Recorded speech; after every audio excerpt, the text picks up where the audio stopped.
Assalamualaikum warahmatullahi wabarakatuh. Selamat pagi Bu Neda dan juga teman-teman sekalian. Jadi di sini kami dari kelompok 10 akan menjelaskan terkait integrated cost leadership dan juga differentiation strategi dengan contoh kasus yaitu IKEA. Bisa next. Oke, anggota tim kami pertama adalah Syafalah Sasi Artana dengan NIM akhir 1133. Kemudian ada Hasanah Nurstianingrum dengan NIM akhir 1154. Ada Ahmad Tegar Cahya dengan NIM akhir 1156. Dan juga ada Alif Rahman dengan NIM akhir 0234. Oke, untuk materi Untuk pertama bagian pertama, yaitu bisnis level strategi, yang merupakan pendekatan yang digunakan oleh perusahaan untuk memperoleh keunggulan kompetitif dalam pasar tertentu dengan berfokus pada cara terbaik untuk memenuhi kebutuhan pelanggan dan mengungguli pesaing. Strategi ini mencakup keputusan mengenai positioning produk atau jasa, target segmen pasar, dan bagaimana menciptakan nilai bagi pelanggan. Perusahaan dapat memilih untuk bersaing melalui berbagai metode seperti diferensiasi produk, biaya rendah, fokus pada segmen pasar tertentu, atau inovasi. Tujuannya adalah untuk membangun keunikan yang berkelanjutan, yang sulit ditiru oleh pesaing dan menarik bagi pelanggan, sehingga menghasilkan pertumbuhan pendapatan dan profitabilitas. Next. Untuk materi selanjutnya, Integrated Cost Leadership atau Differentiation. Strategi kepemimpinan biaya terintegrasi atau diferensiasi adalah pendekatan di mana perusahaan berusaha mencapai keunggulan kompetitif dengan menggabungkan keunggulan biaya rendah dan diferensiasi produk atau layanan. Dalam strategi ini, perusahaan bekerja untuk mengurangi biaya operasional agar dapat menawarkan harga yang kompetitif sambil tetap fokus pada penciptaan produk atau layanan yang unik dan bernilai tambah bagi pelanggan. Tujuan utama adalah memberikan nilai terbaik kepada pelanggan dengan menyediakan produk berkualitas tinggi dengan harga yang terjangkau, sehingga dapat menarik berbagai segmen pasar dan meningkatkan kepuasan serta loyalitas pelanggan.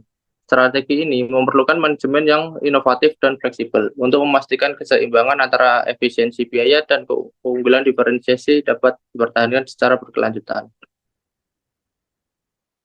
Di sini kami menjelaskan tentang IKEA, yaitu sejarahnya. IKEA didirikan pada tahun 1943 oleh Ingvar Kamprad di Swedia dengan nama yang merupakan akronim dari inisial pendiri dan tempat asalnya. Awalnya menjual barang kecil. Ia mulai menjual perabotan pada tahun 1948. Titik balik utama terjadi pada tahun 1951 dengan penerbitan katalog pertama dan pembukaan showroom pertama pada tahun 1953. Pada tahun 1956, IKEA memperkenalkan konsep furniture flat pack yang memudahkan pengiriman dan perakitan, mengurangi biaya, dan menawarkan harga lebih terjangkau. Ekspansi internasional dimulai pada tahun 1963 ke Norwegia dan terus berlanjut ke berbagai negara. IKEA dikenal dengan desain fungsional, komitmen terhadap berkelanjutan, dan efisiensi energi, menjadikannya salah satu merek terkemuka di industri retail perabot rumah tangga. Untuk visi dari IKEA yaitu menciptakan kehidupan sehari-hari yang lebih baik bagi banyak orang. Untuk misi dari IKEA menawarkan berbagai macam produk perabotan rumah tangga yang dirancang dengan baik dan fungsional dengan harga yang sangat murah sehingga banyak mungkin orang mampu membelinya. Untuk selanjutnya, gambaran umum bisnis IKEA. IKEA adalah perusahaan yang bergerak di bidang furniture atau perabotan rumah tangga dengan kantor pusatnya di Swedia. Strategi pemasaran yang digunakan oleh IKEA berbeda dengan perusahaan lainnya karena IKEA melakukan dengan memanfaatkan storytelling sebagai upaya pemasaran produknya. Hampir semua iklan IKEA memanfaatkan teknik storytelling dalam menceritakan produk yang dimilikinya. IKEA menceritakan kelebihan, keunggulan, bagaimana produk dibuat layaknya menceritakan sesuatu hal kepada manusia.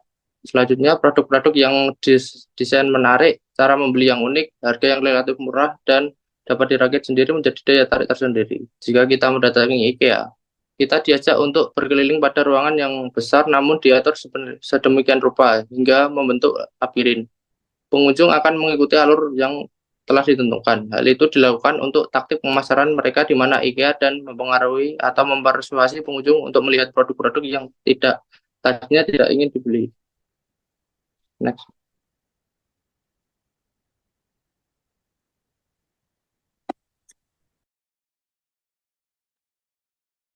Oh, baik, untuk selanjutnya ada contoh konkret penerapan integrated cost leadership atau differentiation di IKEA. Jadi yang pertama itu desain produk sederhana dan fungsional. Jadi IKEA itu merancang produknya dengan menggunakan bahan baku yang efisien dan proses produksinya itu hemat biaya, sehingga mereka tuh sering menggunakan kayu komposit dan bahan-bahan lain yang lebih murah namun tahan lama. Kemudian yang kedua, desain produk IKEA itu sangat unik dan modern. Seringkali menggabungkan aspek fungsionalitas dengan estetika minimalis Skandinavia yang khas.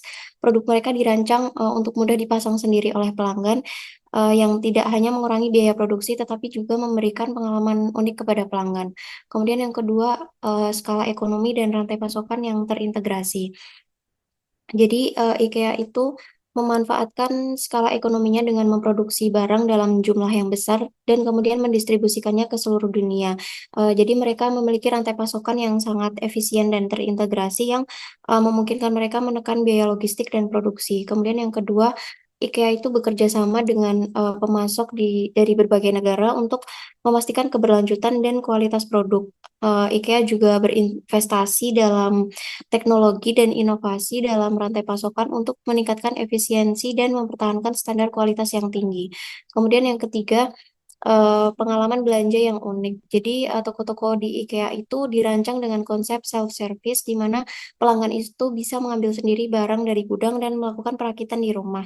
Sehingga hal ini mengurangi biaya operasional dan tenaga kerja. Kemudian yang kedua, toko IKEA itu menawarkan pengalaman belanja yang unik dengan tata letak yang menarik, di mana pelanggan itu dapat menjelajahi berbagai ruangan yang telah diatur dengan produk-produk IKEA sehingga dapat memberikan inspirasi dan ide untuk dekorasi rumah mereka. Selain itu, di IKEA juga terdapat restoran dengan menu khas Swedia dan area bermain anak yang dapat menambah daya tarik yang berbeda dari toko-toko furniture konvensional.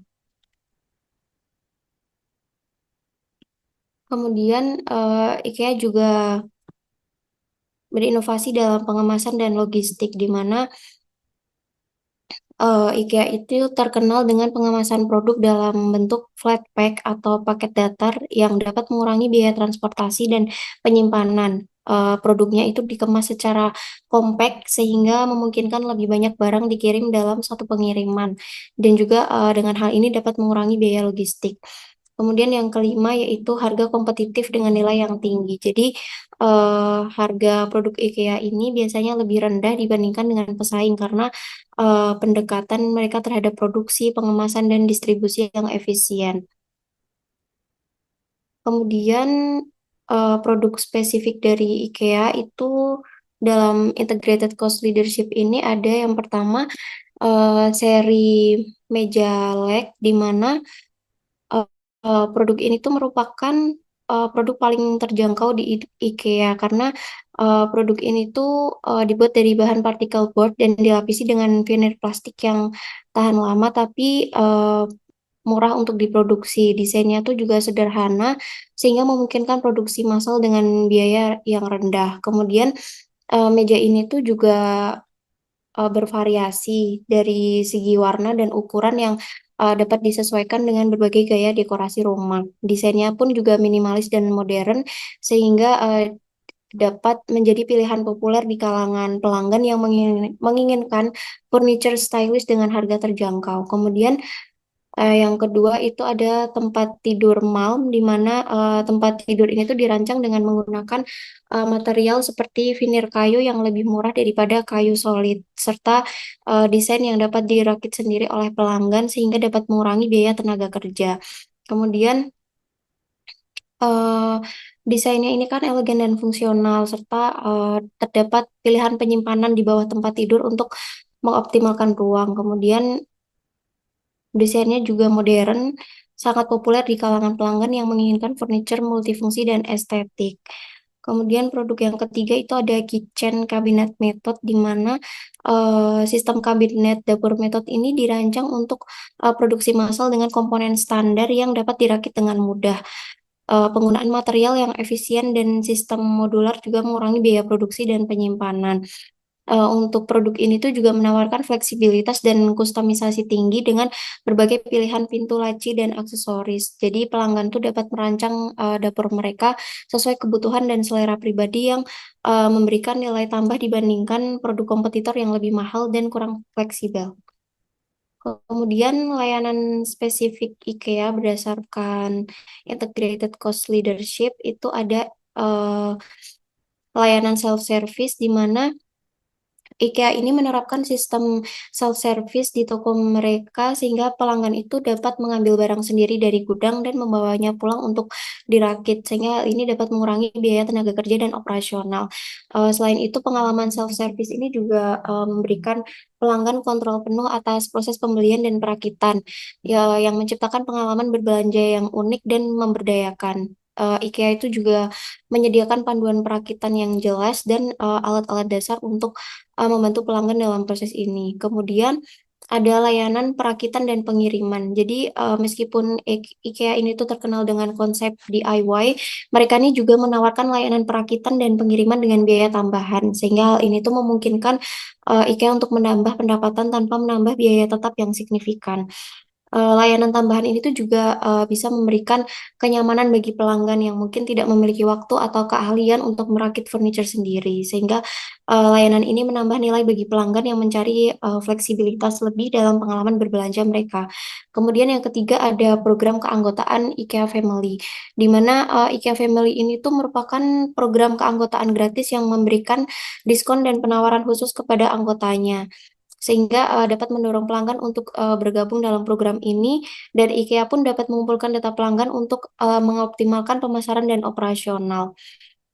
Selain itu, anggota IKEA Family itu juga mendapatkan berbagai keuntungan kayak diskon khusus, penawaran produk eksklusif, dan undangan secara khusus, di mana hal ini juga dapat menciptakan hubungan yang lebih dekat antara IKEA dan pelanggannya, serta meningkatkan loyalitas dan retensi. Kemudian selanjutnya ada manfaat integrated cost leadership atau differentiation di IKEA. Jadi yang pertama itu ada keunggulan kompetitif yang kuat, di mana eh, yang pertama ada penawaran nilai yang unik, yaitu kombinasi harga yang kompetitif dan produk yang berbeda memungkinkan IKEA tuh untuk menarik berbagai segmen pasar. Jadi pelanggan itu mendapatkan produk berkualitas dengan harga terjangkau dan desain yang menarik. Kemudian yang kedua, peningkatan loyalitas pelanggan, di mana ketika IKEA itu kan menyediakan produk yang tidak hanya murah tapi juga stylish dan juga fungsional. Jadi IKEA ini membangun basis pelanggan yang setia yang menghargai nilai dan pengalaman berbelanja di IKEA. Kemudian yang kedua, efisiensi operasional. Yang pertama itu ada skala ekonomi, di mana IKEA ini kan produksi massal dan distribusinya yang efisien itu dapat membantu IKEA menurunkan biaya per unit. Jadi memungkinkan IKEA untuk menjual produk dengan margin yang tetap menguntungkan meski harganya rendah. Kemudian yang kedua ada optimisasi rantai pasokan. Di mana pengelolaan rantai pasokan yang efektif ini termasuk kerjasama dengan pemasok global memungkinkan pengendalian biaya bahan baku dan logistik yang lebih baik. Kemudian yang ketiga ada inovasi berkelanjutan. Jadi desain produk untuk tetap relevan dengan tren pasar dan kebutuhan pelanggan. Jadi produk baru itu terus terus dikembangkan untuk menawarkan solusi yang lebih baik dan lebih efisien. Kemudian IKEA tuh juga berkomitmen pada praktik berkelanjutan dalam produksi dan penggunaan material ramah lingkungan sehingga dapat meningkatkan citra merek dan memenuhi harapan konsumen modern. Kemudian yang keempat ada diversifikasi pasar, di mana strategi penerimaan global ini memungkinkan IKEA untuk beroperasi dan sukses di berbagai pasar global dengan menawarkan produk yang sesuai dengan preferensi lokal namun tetap mempertahankan efisiensi biaya. Selanjutnya ada tantangan integrated cost leadership or differentiation di IKEA. Yang pertama itu ada kompleksitas manajemen.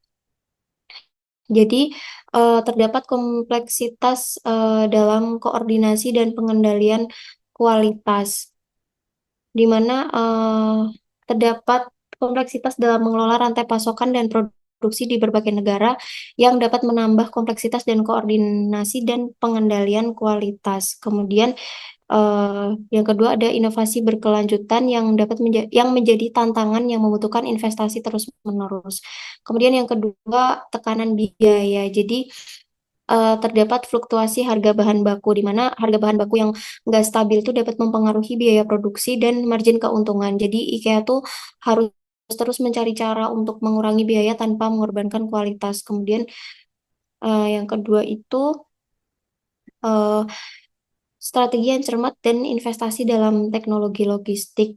Jadi, mengelola logistik global dengan efisien, termasuk biaya transportasi dan penyimpanan, terus memerlukan strategi yang cermat. Kemudian yang ketiga ada pengelolaan perubahan dan adaptasi, di mana yang pertama respon terhadap perubahan pasar. Jadi IKEA tuh harus terus memantau dan merespon perubahan preferensi konsumen dan tren pasar yang bisa memerlukan perubahan cepat dalam desain produk dan strategi pemasaran.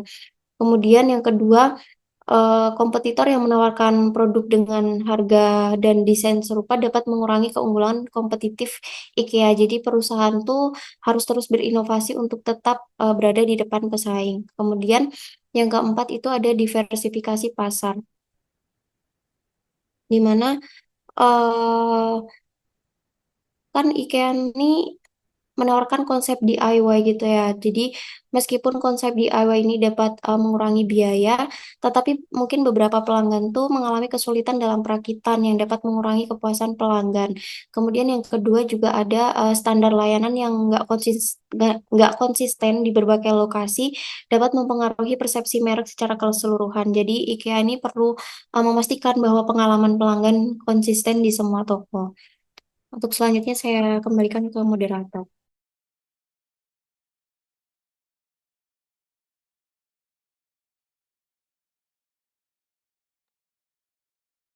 Oke, terima kasih. Selanjutnya adalah sebuah kita sukses dari perjalanan. Pertama tuh IKEA tuh sudah bisa memiliki 473 toko yang tersebar di 63 negara dengan penambahan 38 toko pada tahun 2022. Nah, itu merupakan suatu peningkatan yang sangat drastis, di mana hampir 10% peningkatan toko terjadi pada tahun 2020. Kemudian terdapat juga 860 juta kunjungan pada tahun 2023. Nah, kita kan sering tuh kalau misalnya di sosial media sering lihat kayak day in my life mereka belanja di IKEA atau mungkin sekedar buat makan makanannya IKEA. Nah, itu kan suatu ya, sukses story gitu, di mana IKEA bisa menarik para pengunjung untuk datang ke tokonya mereka. Nah, satu sisi juga IKEA tuh mendapat suatu julukan sebagai salah satu most connected brand index pada tahun 2018, di mana uh, uh, Opinium ini engagement terhadap uh, apa namanya customer-nya dengan nilai sangat tinggi. Kemudian di tengah era penjualan toko online, ternyata 75% itu terjual lewat toko, di mana tadi sudah dijelaskan oleh Sasi, di mana IKEA bisa menghadirkan suatu pengalaman yang unik dan juga menarik ketika mereka bisa berbelanja di toko dengan alurnya dan juga dengan suasananya. Kenapa kok bisa terjadi hal ini? IKEA itu kan adalah suatu perusahaan global, tapi mereka tuh bisa menghadirkan produk-produknya itu dengan sentuhan lokal. Di sisi lain juga mereka bisa mentranslatekan suatu value-value yang mereka miliki, jadi value terhadap suatu produk. Mulai itu produknya fungsional, kemudian produknya bagus, dan lain sebagainya. Tapi dengan produk yang bagus itu, dengan harga yang murah, di mana mereka bisa menghadirkan suatu cheap but expensive, di mana walaupun murah dan segala macam, tapi itu memiliki fungsionalitas, kemudian ada desain dan segala macamnya itu yang bisa menghasilkan pride dan segala macam. Kemudian ada juga unique customer experience. Nah, salah satunya adalah dengan menghadirkan suatu produk yang DIY, do it yourself. Nah, mereka bisa merakitnya di rumah, kemudian mereka bersama-sama dengan keluarga menonton tutorial atau mungkin buku panduannya untuk bersama-sama merakit produk, baik itu sofa, ranjang dan segala macamnya di rumah mereka. Next. Bisa dilanjut. Oke. Selanjutnya adalah performa bisnisnya gimana sih, Nah? Performa bisnisnya IKEA itu ternyata dari tahun ke tahun tuh menghadirkan tren yang meningkat. Pertama mulai dari persebaran pendapatan. Di mana dari persebaran pendapatan paling besar IKEA mendapatkan keuntungannya atau pendapatannya dari Eropa, yaitu dengan 71,4%. Nah, akan tapi dari tren yang terjadi dari tiga negara teratas yaitu Jerman, Amerika, dan juga Swedia, Amerika memiliki tren kenaikan yang cukup signifikan di mana pada tahun-tahun mendatang IKEA memproyeksikan bahwasanya negara dengan pendapatan terbesar bukan hanya Jerman lagi, tapi akan digeser oleh Amerika. Nah, itu akan semakin mengurangi persentase dari pendapatannya dari Eropa, dan juga mereka mulai fokus untuk menggait pasar di Asia. Di sisi lain juga dari 149,79 miliar dolar pasar Eropa, IKEA berhasil memperoleh pendapatan sebesar 32,9 miliar dolar. Di mana dalam hal ini kita bisa menilai bahwasanya IKEA menguasai 22,9% pasar. Nah, terus kalau kita bandingin dengan industrial peer itu seperti apa? Dibandingkan dengan industrial peer yang paling dekat itu ada dari Williams Sonoma, ternyata mereka memiliki gap yang sangat tinggi di mana pada tahun 2023 IKEA bisa menghasilkan pendapatan atau laba sebesar 47 miliar dolar, sedangkan Williams Sonoma hanya di angka sekitar 7 miliar dolar. Apakah hanya Williams Sonoma saja? Ternyata tidak, ada juga HNI, kemudian ada Ashley, dan juga itu tetap jauh di bawah dari IKEA. Kemudian dari segi diferensiasi atau mungkin dari produknya, itu ternyata terpaling besar itu berasal dari segmen kamar tidur dan juga kamar mandi, disusul dengan segmen ruang keluarga dan segala macamnya. Bisa di next.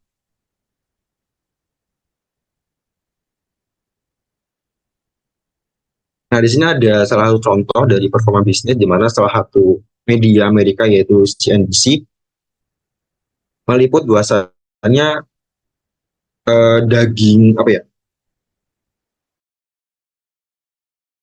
makanan. Jadi kalau misalnya teman-teman ke IKEA tuh teman-teman bisa membeli salah satu hidangan ikoniknya yaitu daging apa namanya meatball Sweden. Nah, itu ternyata menjadi suatu sukses story bagi IKEA itu sendiri. Di mana di sebelumnya segmen food IKEA itu ternyata bisa berkontribusi terhadap 5% dari pendapatan revenue.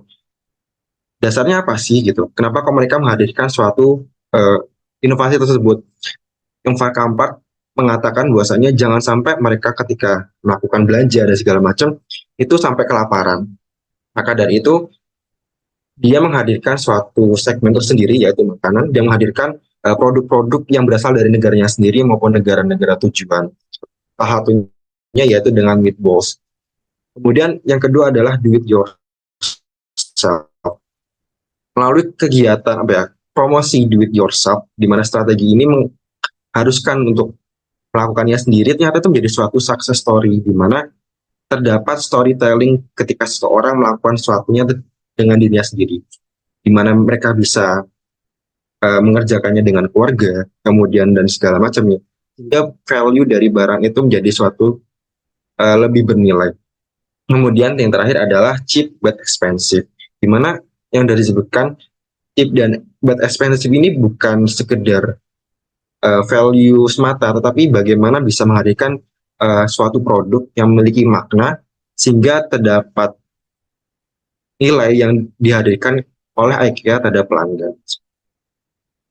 Mungkin sekian dari saya kembalikan. Selanjutnya adalah bagiannya Hasan.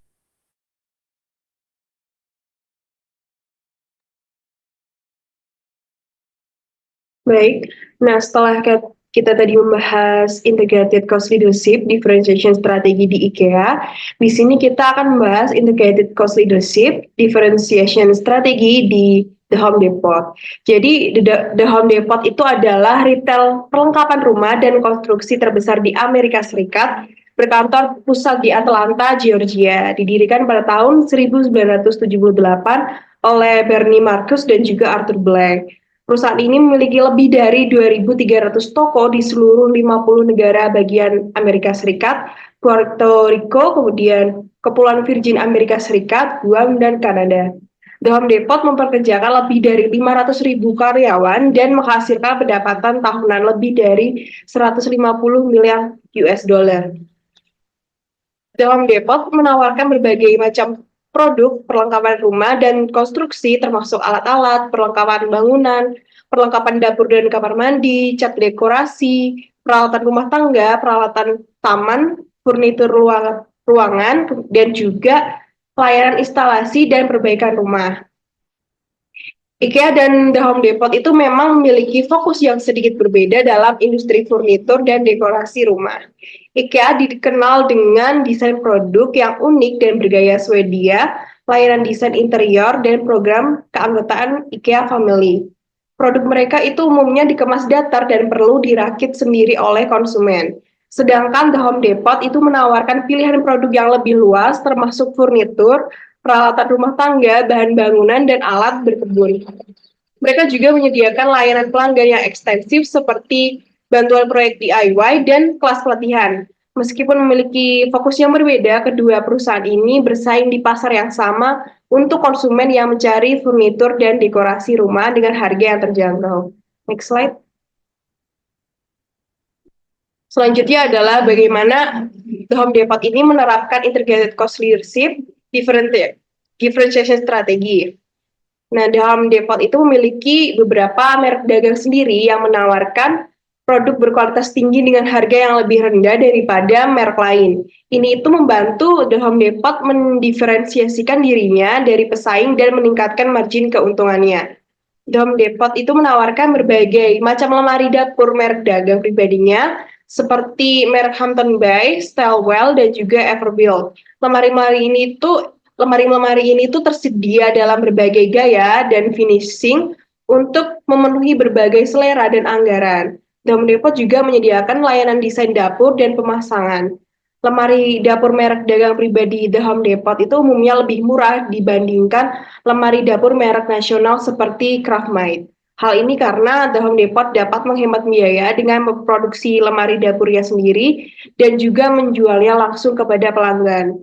The Home Depot itu menjaga harga tetap rendah sambil terus berinovasi dengan menawarkan produk berkualitas tinggi dan unik termasuk alat dan material bangunan khusus. Mereka juga menyediakan layanan tambahan seperti konsultasi proyek, penyewaan alat, dan workshop untuk meningkatkan nilai tambah bagi pelanggan. Mereka menawarkan berbagai macam produk, melayani DIYers yang sadar anggaran dan juga profesional yang mencari alat kelas atas. Selain itu, Home Depot memiliki lini produknya sendiri yang seringkali dihargai secara kompetitif dibandingkan dengan merek lainnya yang memberikan keuntungan biaya lainnya. IKEA dan The Home Depot itu sama-sama menggunakan DIY sebagai bagian dari strategi kepemimpinan biaya terintegrasi dan diferensiasi mereka. Program-program ini itu menawarkan beberapa manfaat bagi pelanggan termasuk penghematan biaya, kepuasan, dan juga kontrol. Next slide. Dan berikut adalah pencapaian yang berhasil diraih oleh The Home Depot. Jadi, The Home Depot telah mengalami pertumbuhan pendapatan yang stabil selama bertahun-tahun. Pada tahun 2023, pendapatan mereka itu mencapai 152,7 miliar US dollar. Kemudian laba bersih The Home Depot juga mengalami tren naik pada tahun 2009 hingga tahun 2022. Pada tahun 2023, laba bersih mereka itu mencapai 16,1 miliar US dollar. The Home Depot saat ini juga merupakan pengecer furnitur terbesar kedua di Amerika Serikat dengan pangsa pasar itu sekitar 10%. Strategi integrated cost leadership differentiation telah menjadi faktor penting dalam keberhasilan The Home Depot. Namun penting untuk dicatat bahwa faktor lain seperti kondisi makroekonomi, kemampuan manajemen, kemudian juga budaya perusahaan, merek, teknologi, dan faktor lainnya itu juga memainkan peran penting dalam mencapai kesuksesan mereka. Next slide. Nah, berikut adalah data-data dari pencapaian The Home Depot. Ada juga data mengenai market share of leading retail e-commerce companies in the United States pada 2023 dan The Home Depot itu menempati urutan ke-6 dengan share of retail e-commerce sales sebesar 1,9%. Next slide.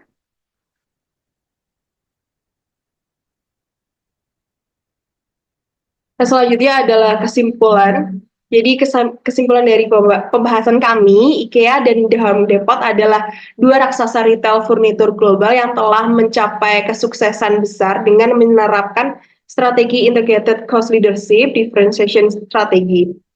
Nah, strategi ini menggabungkan unsur-unsur dan strategi kepemimpinan biaya dan strategi diferensiasi untuk menciptakan keunggulan kompetitif yang berkelanjutan. IKEA telah menjadi pemimpin global dalam furnitur terjangkau, sedangkan The Home Depot telah menjadi peritel rumah tangga terbesar di Amerika Serikat.